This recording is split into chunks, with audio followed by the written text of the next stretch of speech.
വന്യജീവി ആക്രമണത്തെ പ്രകൃതി ദുരന്തമായി കാണാൻ തീരുമാനിച്ചതിന്റെ അടിസ്ഥാനത്തിൽ മുഴുവൻ ജില്ലകളിലും മോണിറ്ററിംഗ് കമ്മിറ്റികൾ രൂപീകരിച്ചതായി വനം മന്ത്രി എ.കെ. ശശീന്ദ്രൻ. പത്തനംതിട്ടയിൽ കാട്ടാനയുടെ ആക്രമണത്തിൽ കൊല്ലപ്പെട്ട ബിജുവിന്റെ കുടുംബത്തിന് ഇന്ന് തന്നെ നഷ്ടപരിഹാര തുകയുടെ ആദ്യ ഗഡു നൽകാൻ നീക്കം നടക്കുന്നുണ്ടെന്നും മന്ത്രി കോഴിക്കോട് പറഞ്ഞു. വന്യജീവി ആക്രമണം പ്രകൃതി ദുരന്തമായി പ്രഖ്യാപിച്ചതോടെ തുടർ നടപടികൾ നടത്താനുള്ള നീക്കത്തിലാണ് വനം വകുപ്പും സർക്കാരും. ഇതിന്റെ ഭാഗമായി മുഴുവൻ ജില്ലകളിലും മോണിറ്ററിംഗ് കമ്മിറ്റികൾ രൂപീകരിച്ചതായി വനം മന്ത്രി എ.കെ. ശശീന്ദ്രൻ കോഴിക്കോട് പറഞ്ഞു.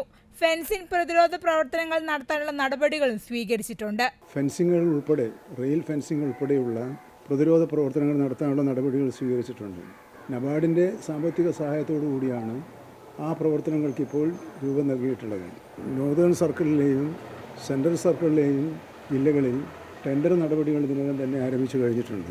വകുപ്പിൻ്റെ കാര്യക്ഷമത വർദ്ധിപ്പിക്കലാണ് യഥാസമയം ഇടപെടുന്നതിന് സഹായകമായ ഒരു നിലപാട്.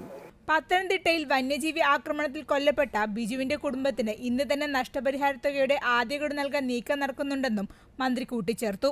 തന്നെ സുഖവാസ കേന്ദ്രത്തിന് അയക്കണമെന്ന് പറഞ്ഞ ആന്റണിയെ പത്തനംതിട്ടയിലെ ജനങ്ങൾ വൈകാതെ സുഖവാസത്തിന് അയക്കുമെന്നും മന്ത്രി പരിഹസിച്ചു. വീട്ടുകാരും കളക്ടറുമായി സംസാരിച്ചുണ്ടാക്കിയ ധാരണ നടപ്പിലാക്കുമെന്ന് കളക്ടർ ഉറപ്പ് നൽകിയിട്ടും ആ സമരം തുടർന്നു എന്ന് മാത്രമല്ല, വളരെയേറെ അധിക്ഷേപങ്ങൾ ഉന്നയിച്ചുകൊണ്ടുള്ള പ്രസംഗങ്ങളാണ് അവിടെ നടന്നുകൊണ്ടിരിക്കുന്നത്. അദ്ദേഹം എന്നെ ഉപദേശിച്ചത്, മുഖ്യമന്ത്രിയോട് ഉപദേശിച്ചത് വനം വകുപ്പ് മന്ത്രിയെ സുഖവാസ കേന്ദ്രത്തിലേക്ക് അയക്കണമെന്നാണ്. പക്ഷേ പത്തനംതിട്ടയിലെ ജനങ്ങൾ ആ സ്ഥാനാർത്ഥിയെ വനവാസത്തിന് സുഖചികിത്സയ്ക്ക് അയക്കാനാണ് ഇപ്പോൾ തീരുമാനിച്ചിട്ടുള്ളത്. വന്യജീവി ആക്രമണത്തിൽ ജീവൻ നഷ്ടപ്പെടുന്നത് നിത്യസംഭവമാകുന്ന സാഹചര്യത്തിലാണ് ഈ വിഷയത്തിൽ അടിയന്തര നടപടികൾ സ്വീകരിക്കാൻ സർക്കാർ തയ്യാറാകുന്നത്. അമൃത ന്യൂസ്, കോഴിക്കോട്.